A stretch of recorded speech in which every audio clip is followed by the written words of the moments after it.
जय हिंद, नमस्कार प्यारे साथियों। आज हम डिस्कस करने वाले हैं क्लास 12th केमिस्ट्री के बारे में। तो अगर आप लोग इस बार क्लास 12th में हैं और आपको बोर्ड एग्जाम 2025 देना है तो आज का वीडियो आपके लिए सबसे ज़्यादा इंपॉर्टेंट है। कई बच्चों ने बार बार कमेंट किया कि सर हमें जो बनाने की विधियां होती हैं प्रयोगशाला में किसको कैसे बनाए जाते हैं, जो क्वेश्चन पूछे जाते हैं बनाने का समीकरण दीजिए, उस क्वेश्चन को हम लोग नहीं कर पाते हैं। तो प्यारे बच्चों, आज के इस वीडियो के अंदर हम डिस्कस करने वाले हैं पूरी किताब के जो सभी महत्वपूर्ण बनाने की विधियां हैं, यानी कि जो प्रयोगशाला विधियां होती हैं उनके बारे में। यानी कि बनाने का रासायनिक समीकरण दीजिए, कैसे रासायनिक समीकरण होता है, किसको किस प्रकार से बनाया जाता है। जैसे प्रयोगशाला में फॉर्मल्डिहाइड बनाने की विधि क्या है, यानी कि फॉर्मल्डिहाइड को अगर प्रयोगशाला में हम बना रहे हैं तो इसको बनाने की विधि क्या है, इसका समीकरण क्या है, हम अच्छे से डिस्कस करेंगे। ठीक है।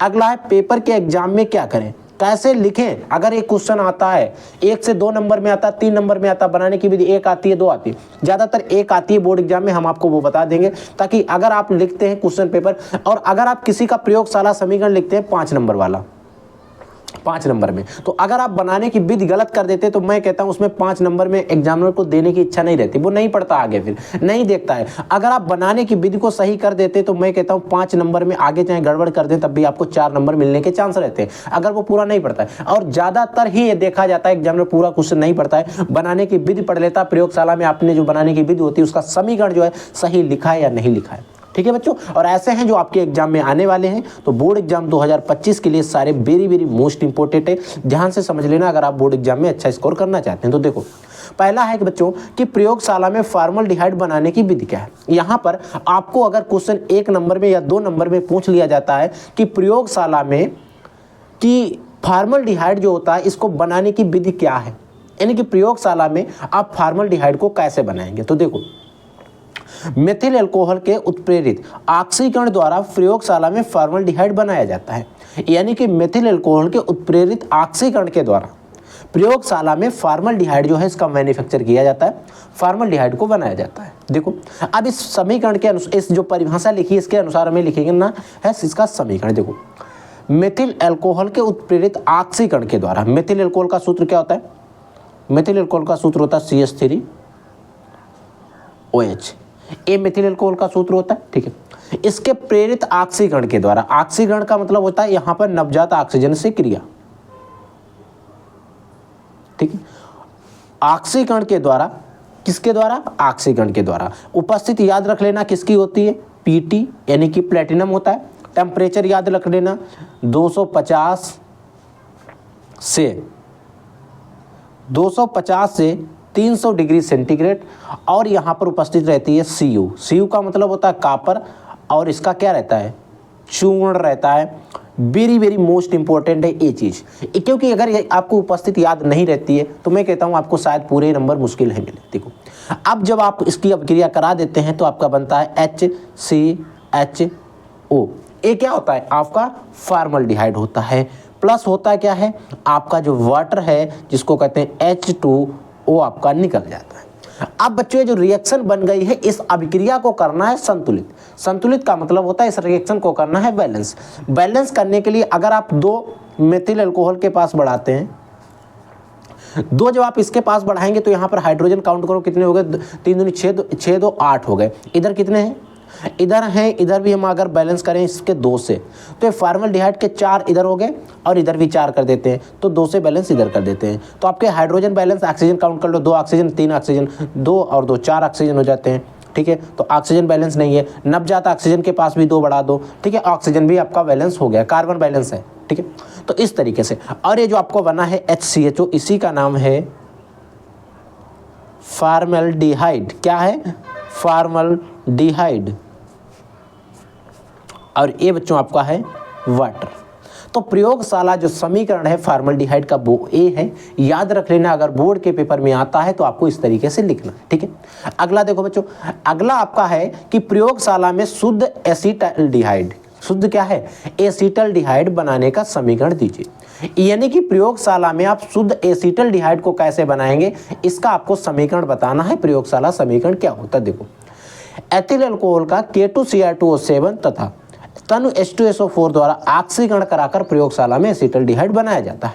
यानी कि बच्चों एथिल अल्कोहल का लेना है, इस एथिल अल्कोहल का K2Cr2O7 तथा तन H2SO4 द्वारा ऑक्सीकरण कराना है और प्रयोगशाला में हम एसीटल्डिहाइड को प्राप्त कर लेंगे। प्रयोगशाला में एसीटल्डिहाइड को हम लोग प्राप्त कर लेंगे। तो देखो बच्चों, सबसे पहला लिखना है एथिल अल्कोहल। एथिल अल्कोहल का सूत्र होता है CH3 CH2OH। एथिल 2 कार्बन है, इसके लिए एथिल OH समूह लगा अल्कोहल, एथिल अल्कोहल हो गया। ठीक है, इसमें कराना क्या रहता है, K2Cr2O7 द्वारा ऑक्सीकरण। ऑक्सीकरण का मतलब वही सेम चीज, इसकी भी नवजात ऑक्सीजन से क्रिया होगी, नवजात ऑक्सीजन से क्रिया होगी। बट यहाँ पर उपस्थित हमने Pt और 250 से 300 डिग्री सेंटीग्रेड तापमान लिया था। बट यहाँ पर क्या है, K2Cr2, ये बच्चों Cr2 लिखा है, जी मत समझ लेना, O7 है, Cr2 है, प्लस तनु, प्लस और क्या रहता है, तनु H2SO4, क्या रहता है, तनु H2SO4 रहता है। ये जब रिएक्शन होती है, इसकी अभिक्रिया होती है, तब आपका बनता है CH3CHO, जिसको कहते हैं आप एसीटल्डिहाइड, और साथ साथ आपका जो वाटर है वो निकल जाता है, वाटर यानी कि H2। इसका क्या नाम है, यही बच्चों CH3CHO जो है, इसी का नाम है एसीटल्डिहाइड। क्या है, एसीटल्डिहाइड। आई होप आपको समझ में आ गया होगा। और इसका नाम है एथिल अल्कोहल, ये तो आपको पता होना चाहिए, एथिल अल्कोहल, एथिल अल्कोहल होता है। ठीक है, ये आपका एथिल अल्कोहल है। आई होप आपको इन दोनों में किसी भी कोई प्रॉब्लम नहीं होगी, किसी रिएक्शन में कोई प्रॉब्लम नहीं हुई होगी। ठीक है, समझो। आगे देखो बच्चों, अगला आपका है कि शुद्ध एसीटोन बनाने का प्रयोगशाला समीकरण का वर्णन कीजिए। यानी कि शुद्ध एसीटोन बनाने का जो प्रयोगशाला समीकरण होता है उसका आपको वर्णन करना है। देखो, प्रयोगशाला में निर्जल कैल्शियम एसीटेट के शुष्क आसवन से एसीटोन प्राप्त करना है, यानी कि बनाया जाता है। यानी कि जब हम प्रयोगशाला में जाते हैं, उस प्रयोगशाला में कैल्शियम एसीटेट के शुष्क आसवन से एसीटोन को प्राप्त किया जाता है। किसका, कैल्शियम एसीटेट। यानी कैल्शियम एसीटेट का सूत्र होता है CH3 COO का होल ट्वाइज Ca, ये आपका होता है कैल्शियम एसीटेट। इसका क्या किया जाता है, शुष्क आसवन किया जाता है, शुष्क आसवन किया जाता है। आप इस पे लिख देंगे क्या, शुष्क आसवन। शुष्क आसवन जब किया जाता है, जब इसका शुष्क आसवन होगा तो आपका एसीटोन प्राप्त हो जाएगा। एसीटोन का सूत्र होता है CH3 CH3, ये आपका एसीटोन होता है, प्लस CO3 जो है वो निकल जाता है। ठीक है, समझ गए इस चीज को। ये आपका क्या है, एसीटोन है। तो हम क्या करते हैं, प्रयोगशाला में अगर एसीटोन हमें बनाना है तो कैल्शियम एसीटेट, ये क्या है बच्चों आपका, कैल्शियम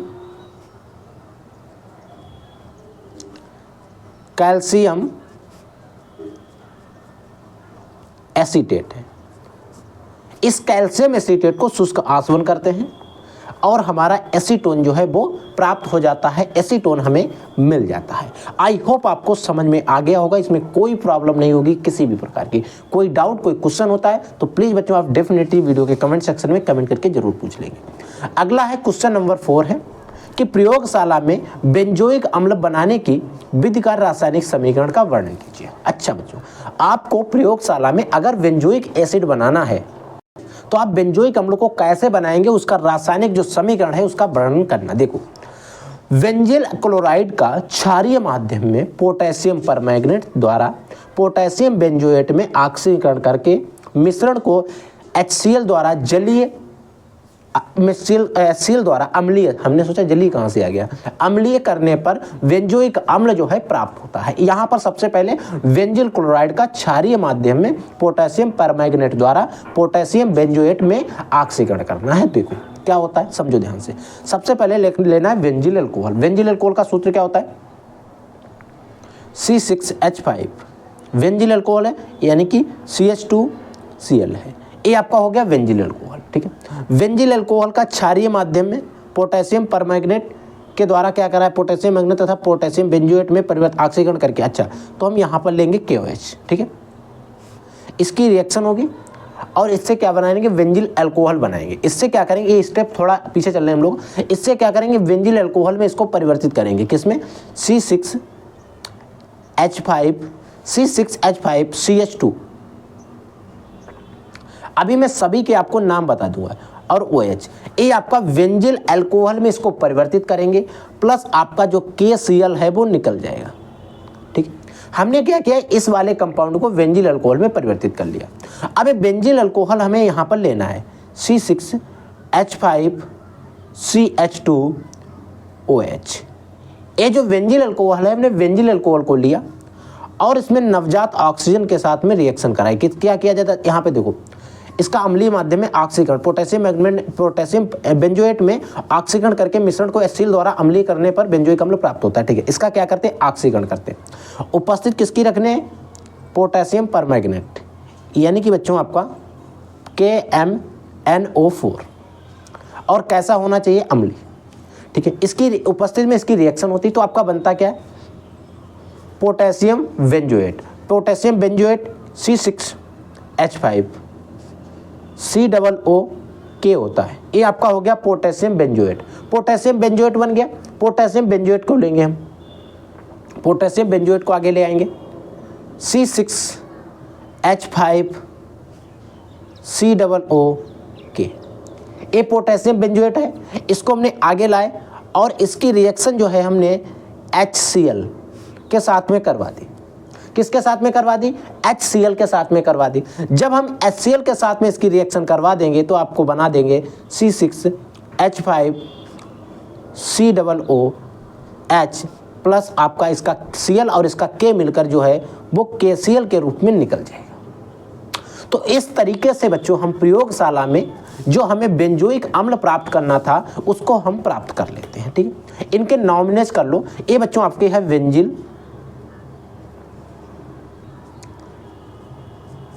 बेंजिल क्लोराइड, ये आपका बेंजिल क्लोराइड है। ये आपका है बेंजिल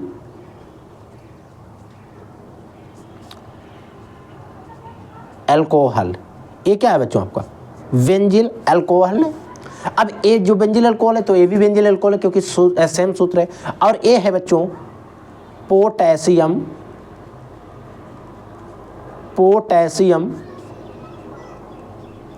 बेंजोएट। ये आपका क्या है, पोटेशियम बेंजोएट। ठीक है, अब पोटेशियम बेंजोएट, अब ये क्या है, ये भी सेम पोटेशियम बेंजोएट। और ये जो C6H5COOH है ये आपका है बच्चों, ये बेंजोइक लिखा है, बेंजोइक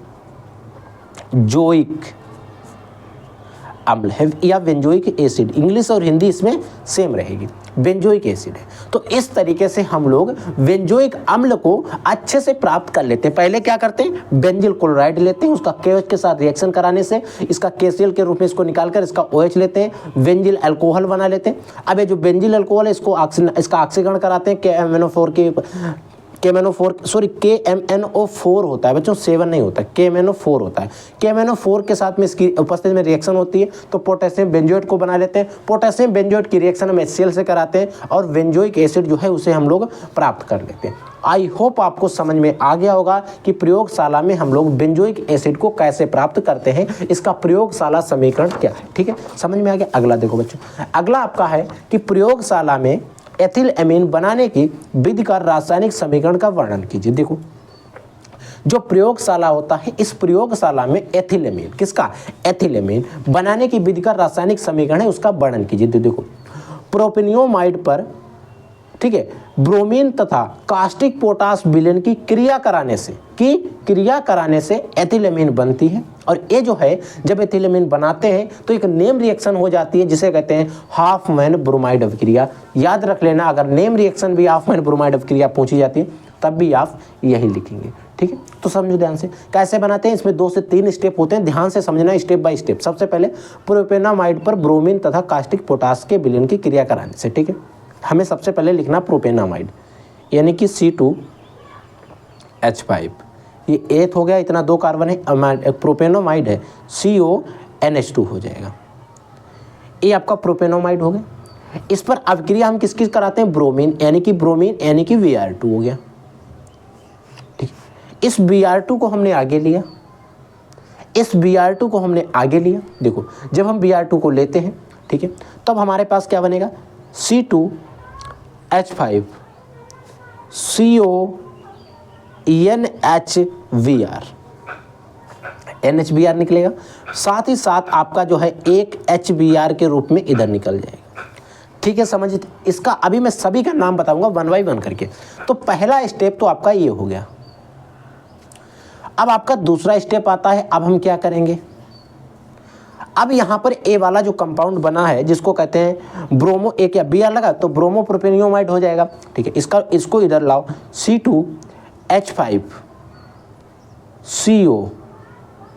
CONHBr, ये ब्रोमो प्रोपेनियोमाइड हो गया। इस पर हम क्या करते हैं, KOH लेते हैं। क्या लेते हैं, KOH लेते हैं। KOH लेकर इस पर जब हम KOH ले लेंगे तो आपको एक नया कंपाउंड देखने को मिलेगा, C6H5NCO या ONC भी देखने को मिल सकता है। तो आप प्रॉब्लम में मत पड़ना, ऐसे भी देखने को मिल सकता है। साथ ही साथ आपके यहाँ पर कई कंपाउंड निकलेंगे। आपका निकलेगा KBr प्लस आपका वाटर निकलेगा। अभी मैं इन सभी का नाम बताऊंगा, क्या नाम किसका है, बस आपको ध्यान से पहले समझ लेना कैसे बनाया जाता है। अब ये जो आपका बन गया, इसको इधर लाओ, C2H5, बच्चों ये C2 होना चाहिए, 6 नहीं, C2H5NCO जो है, इस पर हमें क्या करना है, KOH लेना है। फिर से क्या लेना है, KOH लेना है। और KOH को लेकर इसकी रिएक्शन करानी है। जब हम रिएक्शन कराएंगे तो किस बन जाएगा, C2H5NH2 प्लस आपका K2CO3 जो है निकल जाएगा। इसके लिए 2 से यहाँ पर बैलेंस हो जाएगा। आई होप बच्चों इस तरीके से हम एथिलेमीन को प्राप्त कर लेते हैं। ठीक है, अब इसका क्या नाम है, इसका नाम है प्रोपेनियोमाइड, प्रोपियोनेमाइड। अब ये सेम चीज यहां पर भी, बट यहां पर Br जुड़ा है तो यहां पर हो जाएगा ब्रोमो प्रोपियोनेमाइड। ठीक है, ये हो गया। अब देखो यही चीज यहां पर लिखी तो बार बार नाम लिखने की आवश्यकता तो है नहीं, ना ही होना चाहिए। ठीक है, अब नाम आपको पता चल गया किसका क्या। अब ये C2H5NCO है, NCO है, इसका नाम है एथिल आइसो, ध्यान से समझना, आइसोसाइनेट है, एथिल आइसोसाइनेट है। ठीक है, याद रख लेना। अब एथिल आइसोसाइनेट ए भी है। अब ये क्या है, इसी का नाम है एथिल एमीन। ये क्या है आपका, यही आपका मेन कंपाउंड है जो हमें बनाना था। क्या है, एथिल एमीन। आई होप आपको समझ में आ गया होगा कि प्रयोगशाला में हम एथिलेमीन को कैसे प्राप्त कर सकते हैं। तो अगर आपसे कोई हाफमैन ब्रोमाइड अवक्रिया पूछ लेता है तब भी आप यही बताएंगे। आई होप समझ में आना चाहिए। ठीक है, अगला है 6 नंबर कि ग्लूकोज बनाने की विधि का रासायनिक समीकरण देते हुए उसको लिखें। तो आपको कोई भी एक रासायनिक समीकरण, एक ग्लूकोज बनाने की कोई प्रयोगशाला विधि आपको पता होना चाहिए। तो ग्लूकोज बनाने की स्टार्च से हम जल अपघटन द्वारा हम भी ग्लूकोज को प्राप्त कर सकते हैं।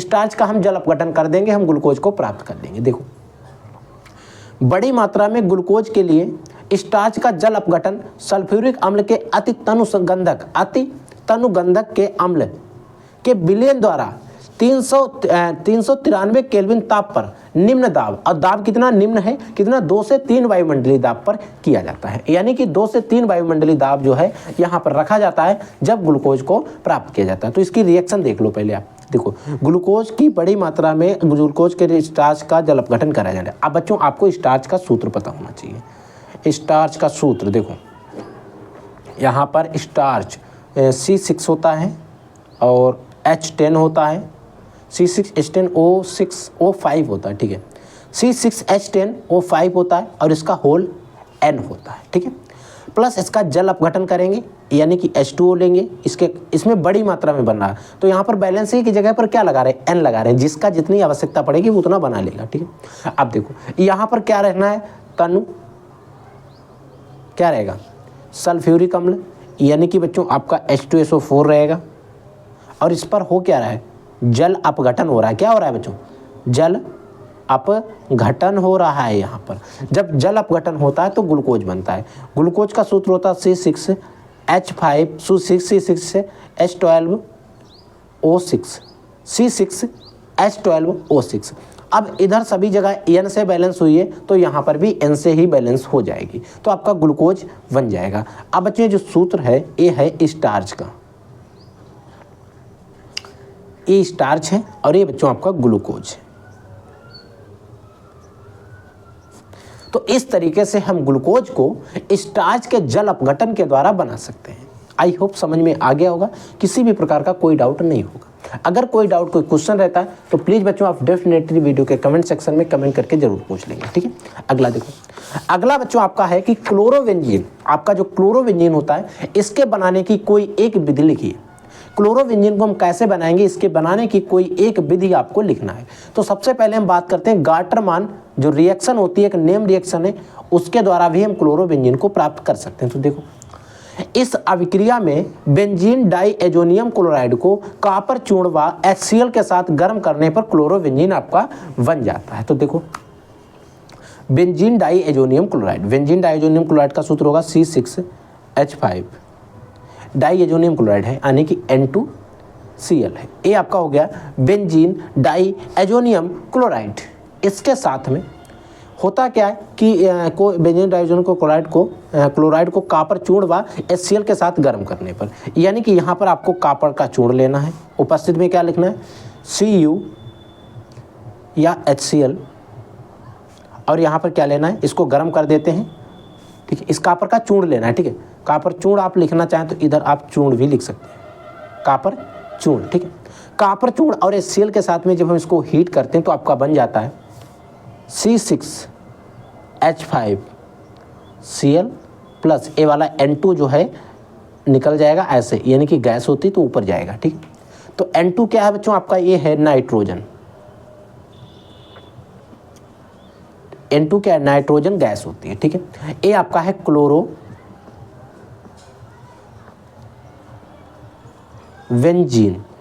ये क्या है बच्चों आपका क्लोरोवेंजीन है। और ये है बच्चों आपका, ऊपर नाम भी लिखा हुआ है फिर भी आप लिख लो, बेंजीन डाइएजोनियम, बेंजीन डाइएजोनियम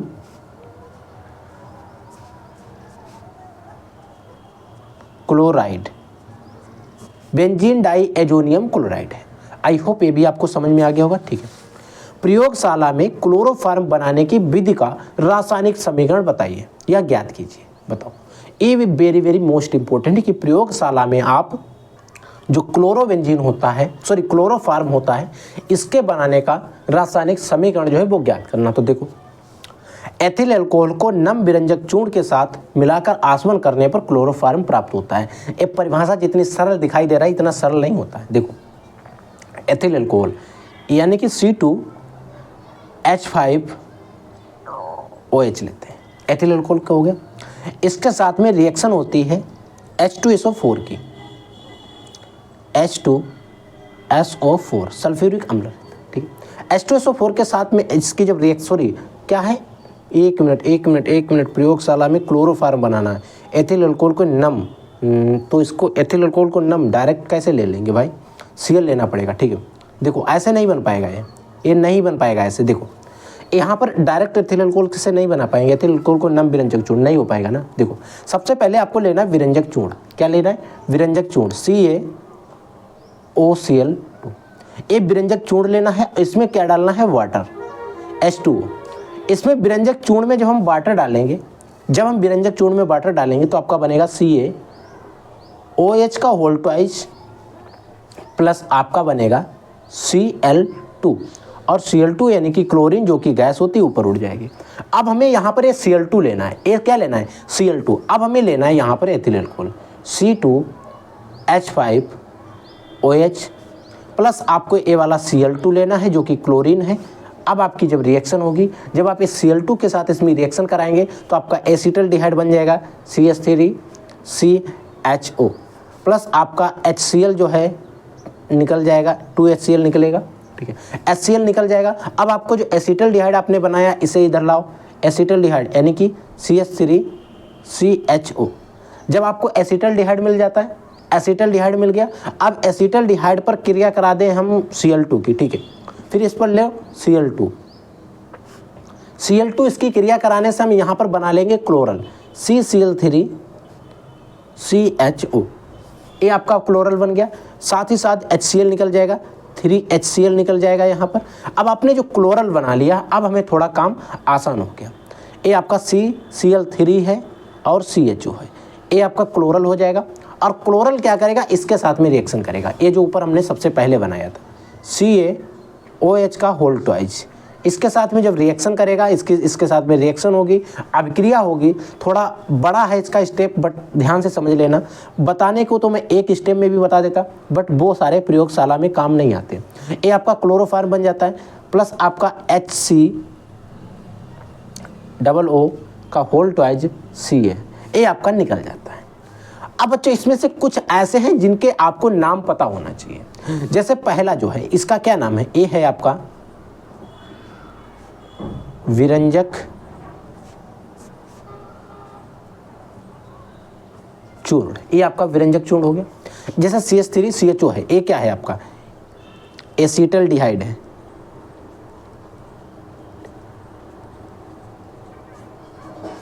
ये आपका एसिटल्डिहाइड हो गया। अब ये क्या CCl3, ये है आपका क्लोरल। और अगर इसके IPAC की नाम बात करें तो ट्राइक्लोरो एसिटल्डिहाइड हो जाएगा, बट इसका डायरेक्ट नाम याद रखो क्लोरल है। अब यहाँ पर ये भी क्लोरल है, इसके नाम की कोई आवश्यकता नहीं है, बट आपको वो नाम पता होना चाहिए जो इंपॉर्टेंट है। ये आपका है क्लोरोफार्म, ये आपका क्लोरोफार्म है। HCOO का होल ट्वाइस Ca, ये आपका कैल्शियम फार्मेट होता है। क्या होता है, कैल्शियम फार्मेट होता है। क्या होता है, कैल्शियम फार्मेट। तो इस तरीके से बच्चों हम क्लोरोफार्म को प्रयोगशाला में बनाते हैं।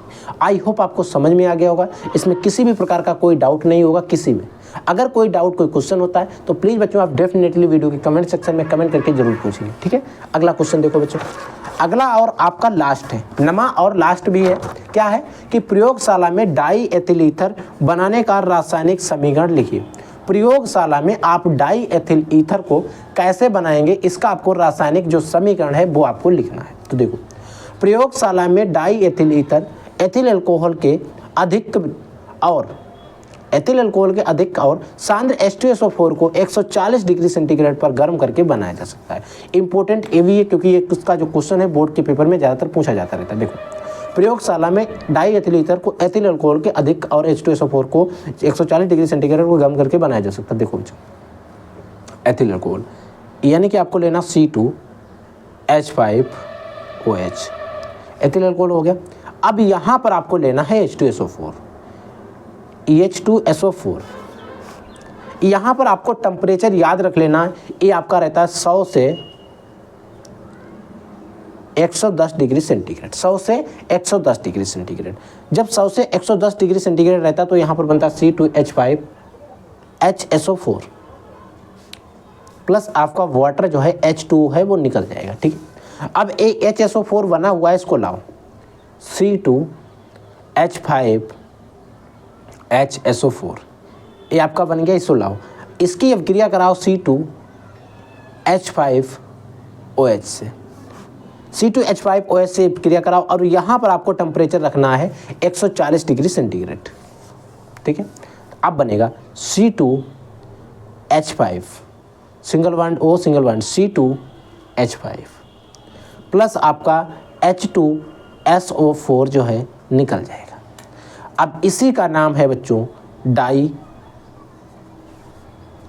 एथिल ईथर, इसी का नाम है डाई एथिल ईथर। अब ये जो C2H5HSO4 है इसका क्या नाम है बच्चों, इसका नाम हो जाएगा एथिल, क्योंकि 2 कार्बन है, एथिल हो जाएगा। और यहाँ पर HSO4 लिखा है तो ये हो जाएगा हाइड्रोजन, और SO4 है इसके लिए सल्फेट, एथिल हाइड्रोजन सल्फेट हो जाएगा ना। और ये आपका एथिल अल्कोहल है, इसका नाम तो आपको पता ही होगा एथिल अल्कोहल। ये आपका सल्फ्यूरिक अम्ल है, इसका नाम आपको पूछने की जरूरत नहीं, हर एक बच्चे को पता होता चाहिए। तो ये जो बच्चों थे आपके 9 जो हमें इंपॉर्टेंट लगते हैं और हमें ऐसा लगता है कि आपके बोर्ड के पेपर में यहाँ से पूछा जा सकता है, तो वो मैंने आपको बता दिए। अगर इनमें किसी में कोई डाउट होता, मैं फिर कहता हूँ, तो प्लीज़ बच्चों आप वीडियो के कमेंट सेक्शन में कमेंट करके आप जरूर पूछेंगे, हर एक बच्चे का रिप्लाई दिया जाएगा। वैसे आपको टाइम लग जाता है, 1 से 2 घंटे में रिप्लाई मिलता है, बट आपको रिप्लाई देने का पूरा प्रयास किया जाता है और हर एक क्वेश्चन का आपको सोल्यूशन देने का भी पूरा प्रयास किया जाता है। तो इसीलिए अगर आपको कोई डाउट, कोई क्वेश्चन होता है तो प्लीज़ बच्चों बेझिझक आप डेफिनेटली हमसे जरूर पूछिएगा। ठीक है बच्चों, हम मिलते हैं न्यू वीडियो में न्यू टॉपिक के साथ। तब तक के लिए जय हिंद, वंदे मातरम।